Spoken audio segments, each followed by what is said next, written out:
Mad Scientist Style Brisket? What's that all about?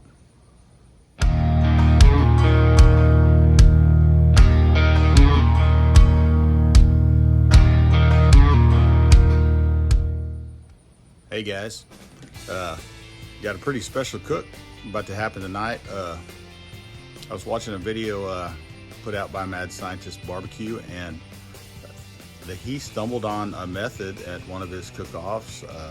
He didn't have much of a choice, so he gave something a shot, and it said it worked out great. So we're going to give it a shot too. So I'm going to call this the Mad Scientist Style Brisket.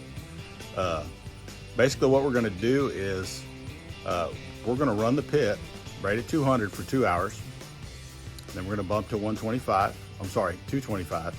for 2 hours. Then 250 for 2 hours.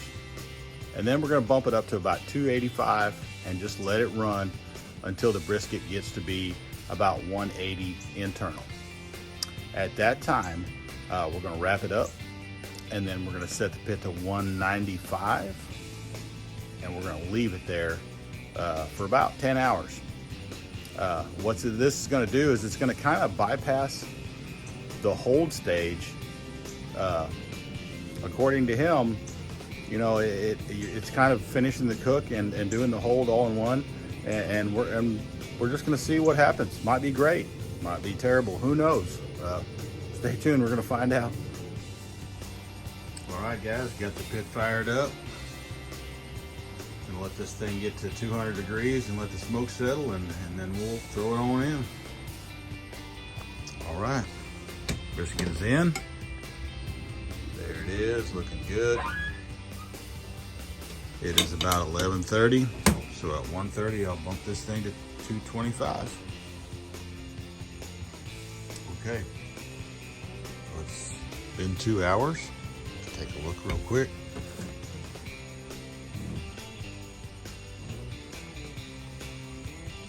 Pretty good. Let's spritz it up a little bit.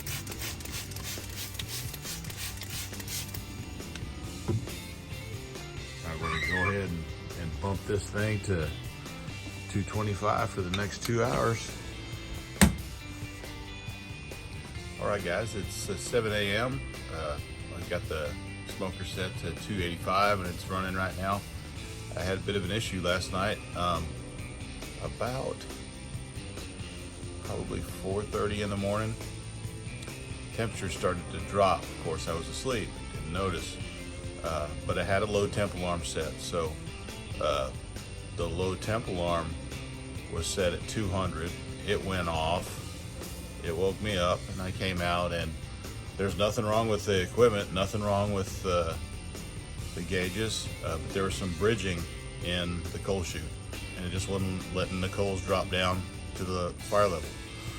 So luckily I had like an iron rod in the garage and shoved it in the coal chute and cleared that up, and everything's fine. So the fire never got really below 200, so it was really not that big a deal. It's just going to cost me a little time, but we're still running. Okay, it has hit 185 internal. I'm sorry, 180 internal. Let's get it wrapped up. All right, it's wrapped up back in. I have now turned the fat side down, and it's going to sit in here at 195 for 8 to 10 hours. So I don't know if you guys noticed in that earlier part of the video, the flat of that brisket was really upturned, and I had the fat up at that time. You know, that there's a lot of shrinkage on the top of that fat cap, which made that point the flat kind of curl up, stick up in the air. I never had one do that before. Which is one of the reasons why I flipped it when I put it back in after it was wrapped. So, you know, hopefully, you know, that'll relax and this will cook out. We'll find out. I'm afraid that flat's going to be super tough just because of that happening, but you never know. We'll find out, but I am a little worried about the flat. We'll see. All right, guys, so I pulled it out. I gave it a center cut slice, and man, it looked really good. All the fat on the inside was rendered out. However, once I cut a slice, it didn't quite have it had too much pull to it.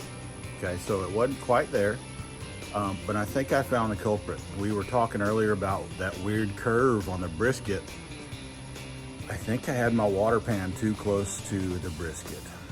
You know, it was essentially steaming the bottom of that brisket, and we all know the temperature of steam. You know, it's just a little bit over 200, so if you're running the pit at 275 and you got steam coming out of that pan at the bottom, well, it's only gonna be about 220 underneath it, 275 on top. That top's gonna shrink faster than the bottom. That had to be what happened. So I had a little bit of uneven cooking going on there, and that's thrown off my times. The flavor's great.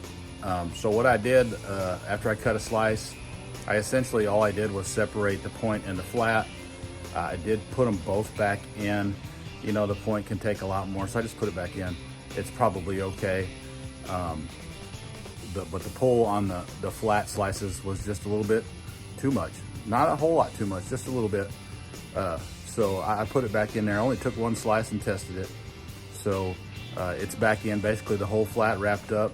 Now I did wrap in foil just because, man, I don't want it to lose moisture at this point since I've already sliced it open. So we'll see. I did a Goldie's brisket with foil and it turned out absolutely incredible. So I'm not really worried about the foil part of it.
You saw that pull. That was pretty good. That was a good little rescue right there.